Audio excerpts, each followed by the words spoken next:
নমস্কার বন্ধুরা, রেসিপি ফেয়ারে সবাইকে স্বাগত। আজকে ছোট্ট একটা ভিডিও করছি তাদের জন্য যারা আমরা ছাদে গাছ করতে খুব ভালোবাসি। তো আমি আজকে এই পুঁই শাকগুলো বাজার থেকে কিনে এনেছি। এটা কিন্তু রান্নার জন্য না, এটা আমি কিনে এনেছি গাছ করার জন্য। কেননা পুঁই শাকের দানা বা বীজ সবসময় পাওয়া যায় না, আর বাড়ির বীজগুলোতে গাছ কিন্তু ভালো হয় না। এই জন্য এখন যে নতুন চারাগুলো ওঠে এইগুলো বাজার থেকে কিনে নিয়ে আসতে হয়, আর এনে এইগুলোকেই আমি ছাদে লাগাবো। আর কিভাবে লাগাবো চলো দেখে নেবে। মানে আমি অলরেডি তৈরি করে নিয়েছি। ঠিক এইটুকু আমাদের গাছ লাগানোর জন্য দরকার। শেকড়টা থাকবে, বড় পাতাগুলো তুলে নিলাম, মাথাটা বাদ দিয়ে দিলাম। এই দেখো, এটা কিন্তু বেশ অনেক বড়, আর কোনো ফুল আসেনি। এই গাছটা আমার খুব ভালো হবে। বড় যত পাতা আছে সেগুলোকে এইভাবে কেটে দেব, আর এই নরম অংশটা পর্যন্ত বাদ দিয়ে দেব। এখান থেকে আমি কেটে দিলাম, এই অংশটাকে রাখলাম। দেখেছ কি, আমার একটা, দুটো, তিনটে, আর এই আর একটা, চারটে।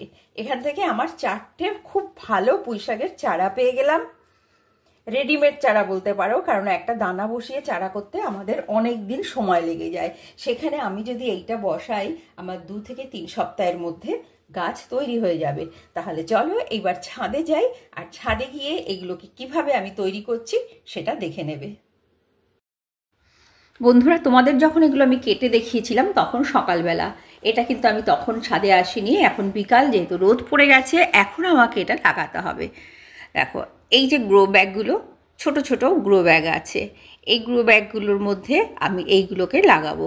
তার জন্য আগে আমি মাটি তৈরি করা রাখা আছে আমার। এখানে গোবর সার, মাটি 50% গোবর সার, 50% মাটি মেশানো আছে, আর এর সঙ্গে কিছু বোনডাস্ট দিয়ে আর অ্যান্টিফাঙ্গাল পাউডার দিয়ে মাটিটাকে আমি তৈরি করে রাখা। বেশ কিছুদিন আগে রোদে দিয়ে এটাকে ভালো করে রেখে দিয়েছিলাম। তারপরে এই গ্রো ব্যাগের মধ্যে এই মাটিটা নেব, সবগুলোতে মোটামুটি ভরে নিলাম। এইবার এর মধ্যে জল দিয়ে ভালো করে ওপর থেকে নিচ পর্যন্ত ভিজিয়ে দেব। এখানে একটা জিনিস খেয়াল করো, আমার এই গ্রো ব্যাগগুলো অনলাইনে কেনা ছিল, আর এইগুলোতে অনেকগুলো করে ফুটো। এতগুলো ফুটোর কিন্তু দরকার হয় না, গাছ লাগালে জল দিলেই মাটিগুলো বেরিয়ে যায়। তো তোমরা যখন গ্রো ব্যাগগুলো কিনবে তখন দেখে নেবে যে ওপরে যেন বেশি ফুটো বা ছিদ্রগুলো না থাকে। এইবার মধ্যেখানে সব ফাঁক করে নিয়ে, মাটি নরম হয়ে গেছে, এক একটা বসিয়ে দিব। আর এই যে যখন এইভাবে সমস্ত বসানো হয়ে যাবে তখন মাটিটা নেমে যাবে।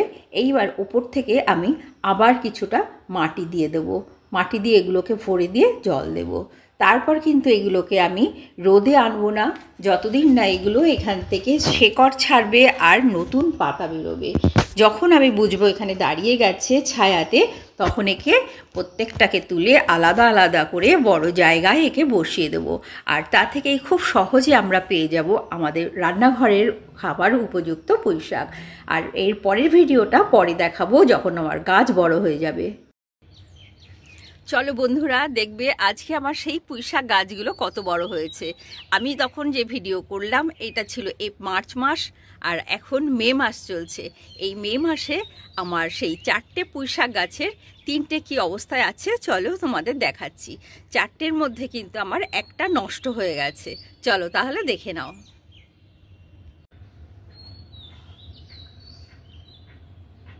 প্রথমেই দেখাই যে গাছটা খারাপ হয়ে গেছে সেইটা।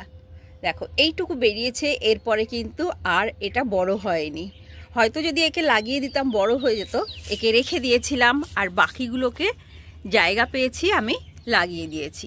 এইখানে দেখো, এই যে এইখানে এই পুঁই শাক গাছটা লাগিয়েছিলাম, এর 2টো ডাল বেরিয়েছে, এই একটা, এই একটা।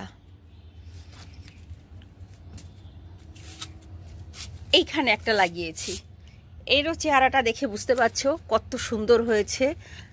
চারিদিকে ডাল বেরিয়ে গেছে, এই যে।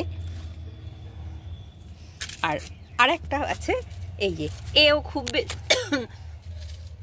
বেশি বড় হয়নি, তাও যেটা হয়েছে বেশ ভালো হয়েছে।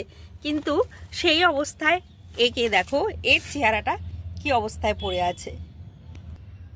একেও যদি বৃষ্টির আগে একটা জায়গা করে লাগিয়ে দিতাম তাহলে হয়তো ভালো হতো, কিন্তু আজকে আমি একে লাগিয়ে দেব।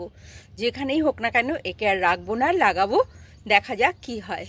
তাহলে বন্ধুরা দেখলে তো বীজ ছাড়াই কীরকম আমাদের রান্নাঘরের পুঁইশাক দিয়ে কত সুন্দর পুঁইশাক গাছ করে ফেল।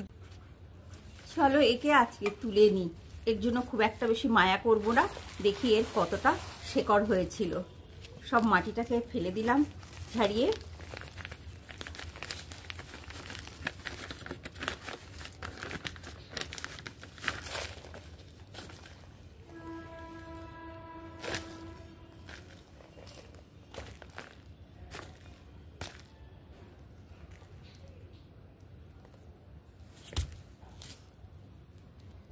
দেখো এইটুকু এর শেকড় হয়েছে, এই জন্যই এর এই অবস্থা। তবু আজকে একে লাগিয়ে দেব, দেখা যাক। একটা বৃষ্টি পেলে আশা করি এ ভালো হয়ে যাবে, কেননা শিকড় যখন এখনো আছে তাহলে একে আজকে লাগিয়ে দেব। তাহলে বন্ধুরা আবার পরের ভিডিওতে দেখা হবে, তখন আবার কোনো একটা গাছ নিয়ে চলে আসবো আমার ছাদ বাগানে। তাহলে তোমরা ভালো থেকো।